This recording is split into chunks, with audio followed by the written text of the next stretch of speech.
बहुत पुराने जमाने की बात है। एक राजा था। उसके महल में एक बहुत सुंदर बाग था। बाग में तरह तरह के फूलों के पौधे और अनेक प्रकार के मीठे फलों के पेड़ थे। लेकिन इस बाग में सबसे आश्चर्यजनक चीज थी। एक सेब का पेड़ था जिसमें सोने के सेब लगते थे।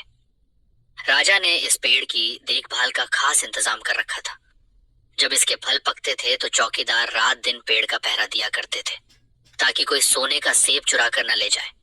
लेकिन एक दिन की बात है कि बाग के माली ने जब सोने के सेबों को गिना तो उसमें से एक सेब गायब था। उसने दौड़कर राजा को खबर दी। राजा फौरन बाग में पहुंचा। उसे यह देखकर बड़ा आश्चर्य हुआ कि देखभाल का इतना पक्का इंतजाम होने पर भी एक सेब किसी ने चुरा लिया। उसने ऐलान किया कि कोई सोने के सेब को चुराने वाले चोर का पता देगा, उसे इनाम दिया जाएगा। सबसे बड़े राजकुमार ने राजा से कहा कि रात में वह पहरा देगा और चोर को पकड़ने की कोशिश करेगा। राजा ने उसको इसकी इजाजत दे दी। बड़ा राजकुमार रात में पहरा देने लगा, लेकिन 2 घंटे बाद ही उसे नींद आ गई और वह सो गया। सुबह उठकर जब उसने सेबों को गिना तो वह देखकर चकित रह गया कि रात भर में एक और सेब गायब हो गया था। इसके बाद दूसरी रात को मंझले राजकुमार ने पहरा देने का काम संभाला। उसे भी नींद आ गई और तीसरा सेब चोरी हो गया। राजा बहुत चिंतित था। दरबारियों की भी समझ में नहीं आ रहा था कि क्या किया जाए। सब लोग उदास बैठे थे कि इतने में सबसे छोटा राजकुमार आया और उसने कहा कि आज की रात मैं पहरा दूंगा और चोर को पकड़ूंगा। राजा इस राजकुमार से खुश नहीं रहता था। वह उसे मूर्ख भी मानता था। उसने उसे डांटते हुए कहा, तुम क्या समझते हो? क्या तुम्हें इसमें सफलता मिलेगी? तुमसे बड़े और तुमसे ज्यादा समझदार दोनों राजकुमार इस काम में असफल हो चुके हैं।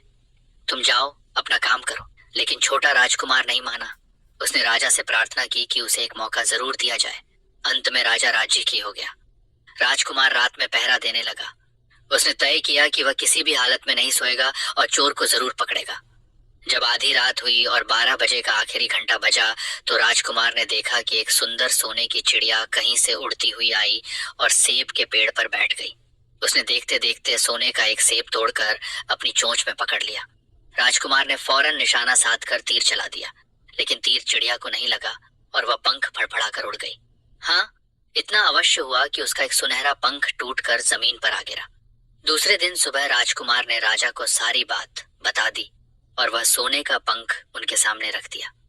पंख इतना सुंदर और इतना कीमती था कि राजा उसे देखता ही रह गया। उसने कहा, अगर उस चिड़िया का एक पंख इतना सुंदर है तो वह पूरी चिड़िया कितनी सुंदर होगी।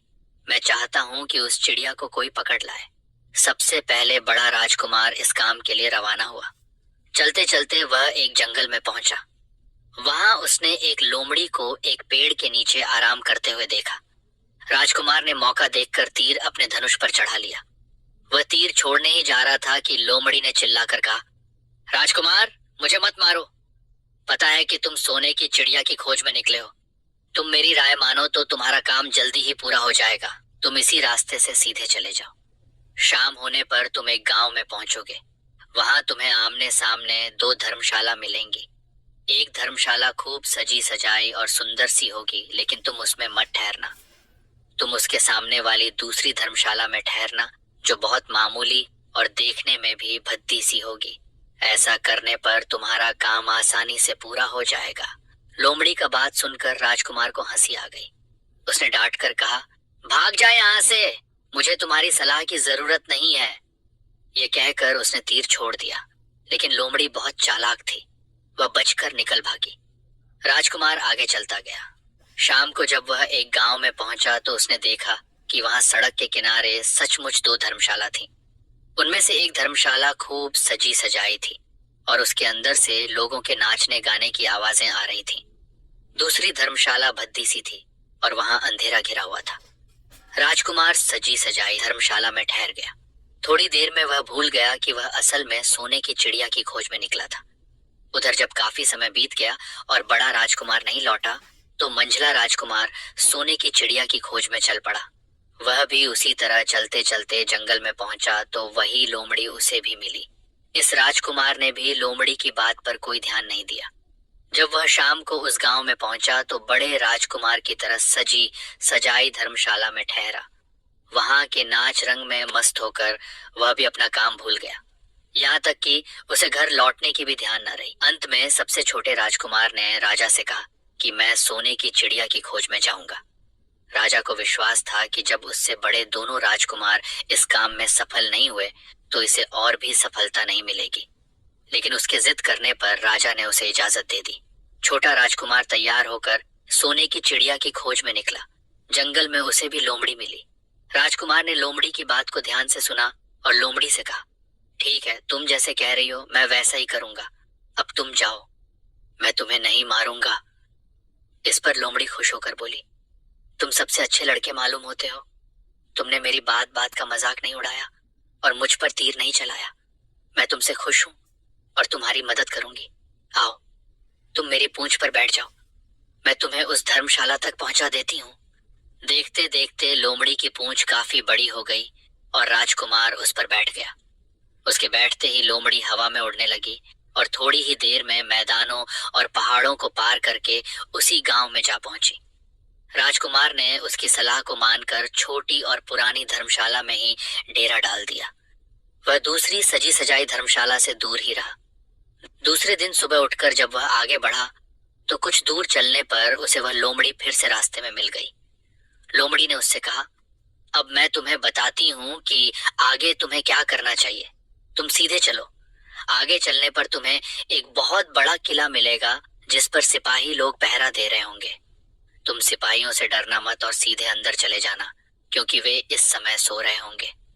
तुम बेधड़क होकर किले में घुसते चले जाना और उनके कमरों को पार करते हुए उस जगह पहुंच जाना जहां लकड़ी के एक मामूली से पिंजरे में सोने की चिड़िया बंद है। तुम चिड़िया को पिंजरे सहित उठाकर किले से बाहर ले आना। चिड़िया के पिंजरे के पास ही एक बहुत सुंदर सा सोने का पिंजरा भी रखा होगा। तुम भूलकर भी चिड़िया को उस पिंजरे में मत रखना, मगर तुम उसे लकड़ी के पिंजरे में से निकाल कर सोने के पिंजरे में रखने की कोशिश करोगे तो बाद में पछताओगे।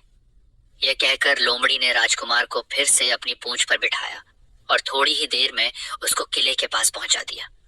राजकुमार ने किले का पास जाकर देखा कि सचमुच उसके पहरेदार सो रहे थे। वह बिना डरे सीधा महल में घुस गया और थोड़ी ही देर बाद वह उस कमरे में जा पहुंचा जहां सोने की चिड़िया एक पिंजरे में बैठी हुई थी। पिंजरे के पास ही सोने के 3 सेब पड़े हुए थे। इन सेबों को देखकर राजकुमार ने फौरन पहचान लिया कि ये सेब उसके पिता के बाग के ही थे। सोने की चिड़िया इतनी सुंदर थी कि राजकुमार उसको देखता ही रह गया। वह उसको उठाकर लाने ही वाला था कि उसकी नजर पास ही पड़े एक सुंदर से पिंजड़े पर पड़ी। वह पिंजड़ा बहुत सुंदर था और उसमें तरह तरह के कीमती पत्थर जड़े हुए थे। सोने की चिड़िया के लिए वही पिंजरा ठीक मालूम पड़ता था। राजकुमार लोमड़ी की बात को भूल गया और उसने सोने की चिड़िया को लकड़ी के पिंजरे से निकालकर सोने के पिंजरे में बंद कर दिया। लेकिन नए पिंजरे में आते ही चिड़िया ने खूब जोर जोर से शोर मचाना शुरू कर दिया। राजकुमार पिंजरे को उठाकर कमरे से बाहर भी नहीं निकल पाया था कि बहुत से सिपाही कमरे में घुस आए और उन्होंने राजकुमार को पकड़ लिया। अब राजकुमार को अपनी भूल का पता चला। उसे याद आया कि लोमड़ी ने उससे क्या कहा था, लेकिन अब क्या हो सकता था। सिपाही उसे खींचते हुए राजा के दरबार में ले गए। राजा के पूछने पर राजकुमार ने सारी बात कह सुनाई। राजा बोला, तुम मेरे महल में चोरी करने के लिए गुस्से थे। मैं तुमको माफ नहीं कर सकता। तुम्हें फांसी की सजा दी जाएगी, लेकिन मैं तुम्हें एक मौका देता हूँ। अगर तुम मेरे लिए सोने का घोड़ा ला दो तो मैं न सिर्फ तुम्हें छोड़ दूंगा बल्कि सोने की चिड़िया भी तुमको दे दूंगा। राजकुमार को अपनी जान बचाने के लिए राजा की शर्त माननी पड़ी। अब वह सोने के घोड़े की तलाश में निकला। किले के बाहर जाने पर उसने देखा कि लोमड़ी का उसका इंतजार कर रही है। उसने लोमड़ी को सारी बातें बताई। लोमड़ी ने निराश होते हुए कहा, और घोड़े को खोल लेना, तुम्हारी कोई मदद लेकिन नहीं एक बात याद रखना, तुमने मेरे कहने के वहाँ अनुसार घोड़े नहीं के किया। पास ही घोड़े पर मैंने जिस तरह से कसने कहा था, के लिए 2 जीनें अगर रखी तुम होंगी। उस तरह से काम करते उसमें से तो इस एक तो मुसीबत में पुरानी नहीं चमड़े की फंसते जीन होगी और दूसरी सोने की जीन होगी। तुम सोने की जीन को छूना भी मत इस बार और मुझे उस माफ घोड़े कर पर दो। पुरानी चमड़े की मुझसे जीन को गलती हो कसकर गई। सवार हो जाना मेरा और काम उसे तुम्हारी दौड़ते हुए सहायता के बिना किले नहीं से चलेगा। बाहर चले आना। मुझे राजकुमार ने राजा वादा किया सोने का कि वह घोड़ा ठीक ठीक लाने वैसा के ही लिए कहा करेगा। है, वरना वह लोमड़ी मुझे ने फांसी उसको पर अपनी चढ़ा पूंछ देगा। पर बैठाया और लोमड़ी कुछ ही ने कहा, देर में वह उसे ले किले के मैं पास जा तुम्हें माफ पहुंची। करती हूँ। किले के अब तुम पास ऐसा पहुंचते ही करो लोमड़ी ने उसे कि नीचे मेरी उतारा पूंछ पर और फिर बैठकर वहां से सीधे चली चले गई। चलो। राजकुमार दूर सीधा जाने फाटक पर से तुम्हें किले में एक घुस दूसरा गया। किला मिलेगा। अंदर जाकर उसने उसी देखा किले कि की वहां के घुड़साल सभी में नौकर तुम्हें चाकर सोने का सोए हुए थे। घोड़ा बंधा हुआ मिलेगा। थोड़ी ही देर में वह किले की घुड़साल में जा पहुंचा। वहां एक बहुत सुंदर सुनहरा घोड़ा बंधा हुआ था। राजकुमार ने पास जाकर देखा कि वह घोड़ा सचमुच सोने का था। ऐसा सुंदर घोड़ा उसने सपने में भी नहीं देखा था। उसने आगे बढ़कर घोड़े को खोल लिया। जब वह बाहर निकलने लगा तो उसकी नजर एक कोने में पड़ी हुई सोने की जीन पर गई। ये जीन बहुत सुंदर थी और इसमें हीरे मोती जड़े हुए थे। उसके पास ही एक फटी पुरानी चमड़े की जीन पड़ी हुई थी। इतने सुंदर घोड़े पर पुराने चमड़े की जीन कसना राजकुमार को अच्छा नहीं लगा। उसने सोने की जीन उठा ली और घोड़े पर कसना शुरू किया। इतने में घोड़ा जोर से हिनहिना उठा। किले के नौकर चाकर जाग गए। थोड़ी ही देर में राजकुमार पकड़ लिया गया। राजकुमार को सिपाहियों ने हाथ बांधकर अपने राजा के सामने पेश किया। राजा ने सारी बातें सुनकर कहा, तुमने मेरे घोड़े को चुराने की कोशिश की है, इसलिए तुम्हें फांसी की सजा दी जाएगी। लेकिन अगर तुम मेरा एक काम कर दो तो मैं तुम्हें छोड़ सकता हूं। यहां से कुछ ही दूर एक सोने का महल है और उसमें बहुत सुंदर राजकुमारी रहती है। अगर तुम अपनी जान बचाना चाहते हो तो उस राजकुमारी को मेरे पास ले आओ। तुम्हें इनाम में यह सोने का घोड़ा दे दूंगा। बेचारा राजकुमार, वह फिर से एक नई मुसीबत में फंस गया। उसे मजबूर होकर राजा की शर्त माननी पड़ी। अब वह सोने के महल की खोज में निकला। कुछ दूर चलने पर फिर उसे वह लोमड़ी मिली। पता नहीं कैसे लोमड़ी को सारी बातें मालूम हो गई थीं। वह बोली, देखो, तुमने इस बार भी मेरी बात नहीं मानी। मेरी बात मान जाते तो यह नई मुसीबत तुम्हारे गले नहीं पड़ती। खैर, मुझे तुम पर दया आ रही है। मैं तुम्हारी मदद करूंगी। चलो, मैं तुमको सोने के महल के पास पहुंचाए देती हूं। तुम महल के बाहर ही कहीं पीछे छिपे रहना। जब उसमें से शाम को राजकुमारी तालाब में नहाने के लिए बाहर आए तो तुम आगे बढ़कर उसका हाथ पकड़ लेना। जैसे ही तुम उसको छुओगे, राजकुमारी तुम्हारे साथ आने के लिए राजी हो जाएगी। लेकिन एक बात याद रखना, तुम उसको वहां से अपने साथ ले आना। उसे वापस महल में मत जाने देना। वह तुमसे कहेगी कि मैं अभी अपने माता पिता से मिलकर आती हूं, लेकिन तुम उसकी बातों में मत आना, वरना फिर मुसीबत में फंस जाओगे। यह कहकर लोमड़ी ने फिर से अपनी पूंछ फैला दी और राजकुमार उस पर बैठ गया। देखते देखते लोमड़ी हवा में उड़ती हुई कुछ देर बाद सोने के महल के पास जा पहुंची। महल के पास पहुंचते ही राजकुमार एक पेड़ के नीचे छिपकर बैठ गया। शाम को जब राजकुमारी नहाने के लिए किले से बाहर आई तो राजकुमार ने हिम्मत करके आगे बढ़कर उसका हाथ पकड़ लिया। उसके छूते ही राजकुमारी उसके साथ चलने के लिए तैयार हो गई। वह बोली, राजकुमार, तुम मुझे जहां भी ले जाना चाहोगे मैं तुम्हारे साथ चलूंगी, लेकिन मुझे थोड़ी देर के लिए अपने माता पिता से मिल आने दो। राजकुमार ने कहा, नहीं, यह नहीं होगा। तुम्हें तुरंत मेरे साथ चलना पड़ेगा। लेकिन राजकुमारी रोने लगी। इतनी सुंदर राजकुमारी को रोते देखकर राजकुमार का मन पिघल गया। अंत में वह राजी हो गया और बोला, जाओ, थोड़ी देर के लिए माता पिता से मिल आओ, लेकिन फिर तुरंत बाहर चली आना। लेकिन राजकुमारी ने जैसे ही किले में पैर रखा, किले के पहरेदार जाग गए और उन्होंने राजकुमार को पकड़ लिया। राजकुमार बहुत पछताया, लेकिन अब क्या हो सकता था। सिपाहियों ने उसे अपने राजा के सामने पेश किया। राजा बहुत निराश था। उसने उसी वक्त हुक्म दिया, इस राजकुमार को फौरन फांसी पर चढ़ा दिया जाए। यह सुनकर राजकुमार रोने गिड़गिड़ाने लगा। इस पर राजा ने थोड़ी देर विचार करने के बाद कहा, मैं अपनी आज्ञा वापस नहीं ले सकता, लेकिन अगर तुम मेरा एक काम कर दो तो तुम्हारी जान बच सकती है।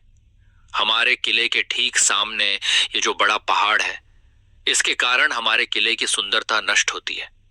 अगर तुम 8 दिन में इस पहाड़ को खोदकर साफ कर दो तो हम तुम्हें क्षमा कर देंगे और राजकुमारी का विवाह तुम्हारे साथ कर देंगे। राजकुमार किले के बाहर आकर पहाड़ को देखने लगा। उसके हाथ में एक छोटी सी कुदाली थी। उसकी समझ में नहीं आ रहा था कि इतना बड़ा पहाड़ 8 दिन में वह कैसे खोद सकेगा। फिर भी उसे अपनी जान तो बचानी ही थी, इसलिए वह पहाड़ खोदने लगा। धीरे धीरे 7 दिन बीत गए। इतने दिन तक लगातार खोदने पर भी पहाड़ का सिर्फ एक कोना ही खोद सका। वह दुखी होकर बैठ गया। उसे अब अपने पर बहुत अधिक क्रोध आ रहा था। वह मन में कहने लगा कि अगर मैंने लोमड़ी की बात मान ली होती तो कितना अच्छा होता। लोमड़ी ने मुझको हर बार ठीक सलाह दी और मैं हर बार उसका कहना न मानकर नई से नई मुसीबत में फंस जाता हूँ। राजकुमार इस तरह सिर झुकाए बैठा था कि अचानक उसे अपने पैरों के पास लोमड़ी की पूंछ हिलती दिखाई दी। उसने नजर उठाकर देखा, सचमुच वही लोमड़ी खड़ी थी। लोमड़ी ने मुस्कुराते हुए कहा, क्यों, क्या हाल है? इस बार तो तुम्हारी मदद करने की मेरी जरा भी इच्छा नहीं थी, लेकिन मैं 7 दिन से तुमको पहाड़ खोदते हुए देख रही हूं। मुझे दया आ गई और मैं तुम्हारी मदद के लिए चली आई। जाओ, तुम बहुत थक गए हो, सो जाओ। मैं थोड़ी ही देर में तुम्हारा काम पूरा कर दूंगी। इस बार राजकुमार ने तय कर लिया था कि अब वह लोमड़ी जिस तरह कहेगी वह उसी तरह करेगा। वह चुपचाप उठकर एक तरफ सोने चला गया। थोड़ी ही देर में उसे नींद आ गई। सुबह जब वह सोकर उठा तो उसे अपनी आंखों पर विश्वास नहीं हो रहा था। वहां कहीं भी पहाड़ का नाम नहीं था और महल का सुंदर दृश्य दिखाई दे रहा था। राजकुमार सीधा राजा के पास पहुंचा। राजा उसके काम पर बहुत खुश था। उसने तुरंत अपने वादे के अनुसार राजकुमारी के साथ उसका विवाह कर दिया। जब राजकुमार उस सुंदर राजकुमारी के साथ कुछ दूर चला तो उसे रास्ते में फिर वही लोमड़ी मिली। लोमड़ी बोली, बधाई हो राजकुमार। राजकुमारी के साथ तुम्हें देखकर मुझे बड़ी खुशी हो रही है, लेकिन अब तुम्हें सोने का घोड़ा और सोने की चिड़िया भी प्राप्त करनी चाहिए, क्योंकि वे दोनों चीजें तुम्हारे ही लायक हैं और तुम उन्हें आसानी से प्राप्त कर सकते हो। लेकिन भला मुझे सोने का घोड़ा और सोने की चिड़िया कैसे मिल सकती है? मैं तो इस राजकुमारी को भी उस राजा के लिए ले जा रहा हूं। लोमड़ी ने कहा, नहीं, तुम ऐसा काम कभी मत करना। इस राजकुमारी के साथ तुम्हारा विवाह हुआ है और यह अब तुम्हारी ही है। अगर तुम मेरे कहने के अनुसार काम करो तो तुम्हें सोने का घोड़ा और सोने की चिड़िया भी मिल सकती है। तुम पहले इस राजकुमारी को लेकर सोने के घोड़े वाले राजा के पास जाओ। राजा खुश होकर तुमको सोने का घोड़ा दे देगा। तुम घोड़े पर सवार हो जाना और सवार होकर सबसे विदा लेना। राजकुमारी से तुम सबसे बाद में विदा लेना।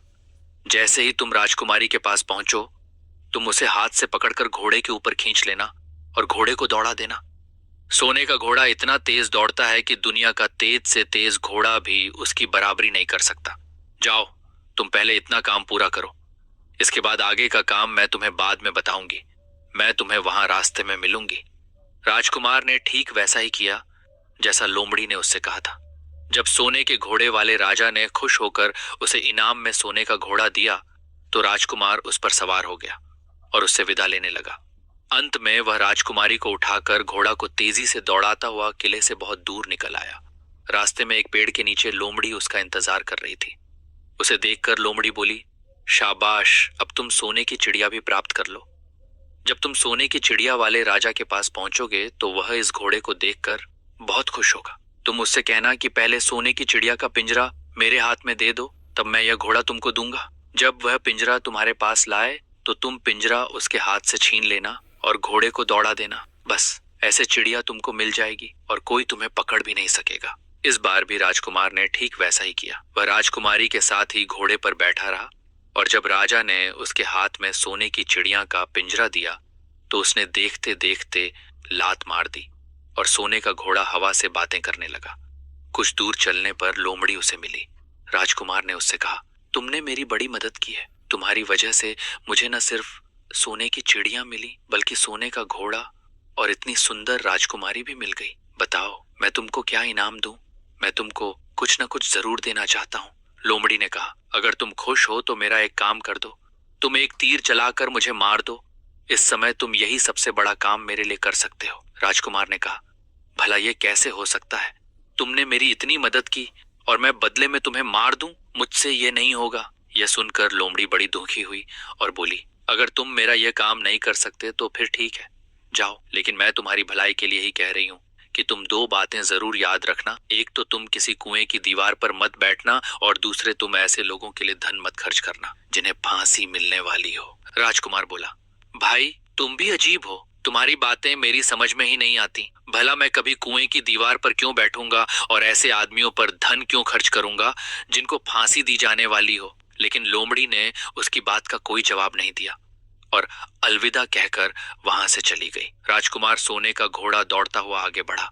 राजकुमारी उसके साथ ही बैठी हुई थी और सोने की चिड़िया का पिंजरा उसके हाथ में था। कुछ ही देर में राजकुमार उस छोटे गांव में जा पहुंचा जिसमें वे दोनों धर्मशाला थी। गांव के लोग और खास तौर से बच्चे उसको देखने के लिए बाहर निकल आए। सोने के घोड़े पर इतने सुंदर राजकुमार के साथ बैठी एक राजकुमारी को देखकर सभी लोग चकित थे। इतने में राजकुमार ने देखा कि गांव के बगीचे में एक जगह बेहद से लोग जमा हैं और कुछ शोर हो रहा है। राजकुमार के पूछने पर लोगों ने बताया कि वहां 2 आदमियों को फांसी देने की तैयारी हो रही है। राजकुमार उधर ही चल पड़ा। वहां पहुंचने पर उसने पहचान लिया कि जिन आदमियों को फांसी दी जाने वाली थी वे और कोई नहीं बल्कि उसके ही भाई थे। वे लोग तब से उसी सजी सजाई धर्मशाला में रह रहे थे और तरह तरह के बुरे काम करते थे। वे जुआ भी खेलते थे और जुए में बहुत सा धन हार चुके थे। उन्होंने लोगों से बहुत सा रुपया भी उधार लिया था। इन्हीं सब बातों से चिढ़कर अब गांव वाले उन्हें फांसी पर चढ़ाने जा रहे थे। राजकुमार भला यह कैसे होने देता। उसने लोगों से कहा कि मुझसे रुपया ले लो और इन लोगों को छोड़ दो।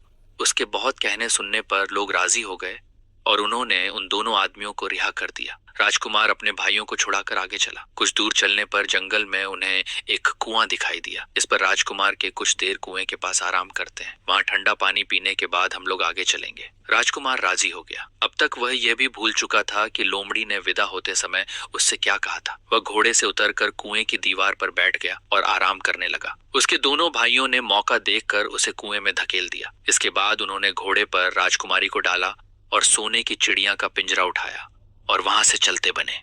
कुछ ही देर में वे लोग अपने राज्य में लौट आए। घर लौटकर उन्होंने राजा से कहा, हम लोग सोने की चिड़िया को पकड़ लाए हैं। इसी चिड़िया ने हमारे बाग में से सोने के सेब चुराए थे। इसके साथ ही हम एक ये सोने का घोड़ा और राजकुमारी भी लाए हैं। राजा बहुत खुश हुआ। सारे राज्य के लोग खुशियां मनाने लगे, लेकिन राजकुमारी खुश नहीं थी। वह बराबर रोती रहती थी। उसने खाना पीना छोड़ दिया। यही नहीं, घोड़े ने भी दाना पानी बंद कर दिया और सोने की चिड़िया भी उदास रहने लगी। राजा ने बहुत कोशिश की, लेकिन न तो वह राजकुमारी खुश आई और न सोने के घोड़ा और सोने की चिड़िया ने दाना खाना शुरू किया। उधर छोटा राजकुमार कुएं में गिर गया था, लेकिन वह मरा नहीं। कुआं बहुत गहरा था, लेकिन उसमें पानी बहुत थोड़ा था। वह कुएं में बैठा बैठा अपने भाग्य को कोसता रहा। अब उसे फिर उसी लोमड़ी की याद आई और वह पछताने लगा कि अगर मैंने उसका कहना मान लिया होता तो मैं मुसीबत में न फंसता। राजकुमार ने जैसे ही लोमड़ी को याद किया, लोमड़ी न मालूम कैसे कुएं के मुंह पर आ पहुंची और बोली, देखो राजकुमार, मैंने पहले ही तुम्हें समझाया था कि किसी कुएं की दीवार पर मत बैठना और ऐसे आदमियों की मदद मत करना जिन्हें फांसी दी जाने वाली हो, लेकिन तुम नहीं माने। खैर चलो, अब आखिरी बार मैं फिर तुम्हारी मदद कर देती हूँ। लो, मेरी पूंछ पकड़कर कुएं से बाहर निकल जाओ। यह कहकर लोमड़ी ने अपनी पूंछ कुएं में लटका दी। देखते देखते पूंछ इतनी लंबी हो गई कि कुएं के पेंदे में पड़े राजकुमार के पास तक जा पहुंची। राजकुमार उसे पकड़कर कुएं से बाहर निकल आया। लोमड़ी ने उससे कहा, जाओ, अब तुम अपने घर जाओ, लेकिन जरा होशियार रहना। तुम्हारे भाई तुम्हारी जान के दुश्मन हैं। वे लोग जरूर तुमको ढूंढ रहे होंगे। राजकुमार घर की ओर चल पड़ा। अपने राज में पहुंचने पर उसे एक भिखारी मिला। भिखारी को उसने अपने सुंदर कपड़े दान में दे दिए और उनके भद्दे पुराने कपड़े पहन लिए। इस तरह भेष बदलकर वह अपने किले में पहुंचा। वहां उसके पहुंचने पर एक बड़ी आश्चर्यजनक बात आई। सोने का घोड़ा खुशी से हिनहिनाने लगा और दाना खाने लगा। सोने की चिड़िया भी अपने पिंजरे में खुशी से फुदकने लगी और गाना गाने लगी। राजकुमारी ने अपने आंसू पोंछ डाले और वह भी खुश दिखाई देने लगी। लेकिन राजा की समझ में कुछ नहीं आया। उसने राजकुमारी से इसका कारण पूछा तो वह बोली, मैंने तो पहले ही आपको सारी कहानी बता दी थी। आपके बड़े और मंझले राजकुमार ने छोटे राजकुमार के साथ धोखा किया है। इन्होंने आपको भी धोखा दिया है, लेकिन अब आपका छोटा राजकुमार यहाँ पर आ पहुंचा है, इसीलिए मुझे बेहद खुशी हो रही है। उसी के साथ मेरी शादी हुई है और मैं उसके साथ ही सुखी रह सकती हूँ। फिर उसने मैले कुचैले कपड़े पहने एक आदमी की ओर इशारा करते हुए कहा, वह रहा आपका छोटा राजकुमार। राजा ने भी अपने छोटे लड़के को पहचान लिया। अब राजा ने अपने छोटे बेटे के बारे में अपने विचार बदल दिए। अब वह उसको बहुत समझदार और बहादुर मानने लगा और उससे बहुत अधिक प्यार करने लगा। उसने उसको राजगद्दी पर बिठाने का निश्चय किया। बड़े और मंझले राजकुमार ने अपने छोटे भाई को ही धोखा नहीं दिया था, बल्कि राजा को भी धोखा दिया था। इससे राजा उनसे बहुत नाराज था। उसने उन दोनों को अपने राज्य से निकलवा दिया। इसके बाद बड़ी धूमधाम के साथ राजकुमारी के साथ राजकुमार का विवाह हुआ और दोनों खुशी से रहने लगे। लेकिन राजकुमार उस लोमड़ी को नहीं भूला था जिसने उसकी सहायता की थी। एक दिन समय निकालकर वह जंगल में उस लोमड़ी की खोज में निकला। बहुत ढूंढने के बाद एक पेड़ के खोखले भाग में उसने उस लोमड़ी को चुपचाप बैठे हुए देखा। लोमड़ी बहुत उदास थी और पहले से बहुत ज्यादा दुबली भी हो गई थी। राजकुमार को देखते ही लोमड़ी ने उसे पहचान लिया और कहा, आह, कहो राजकुमार, आज इधर कैसे आना हुआ? राजकुमार ने कहा, मैं आज तुम्हें ही ढूंढने के लिए आया हूं। चलो, मेरे बाग में आराम से रहना। वहां तुम्हें किसी तरह की तकलीफ नहीं होगी। यहाँ तो जंगल में तुम्हें खाने पीने की तकलीफ होती होगी और जंगली जानवरों और शिकारियों का डर बना रहता होगा। लोमड़ी ने कहा, नहीं राजकुमार, मैं यहाँ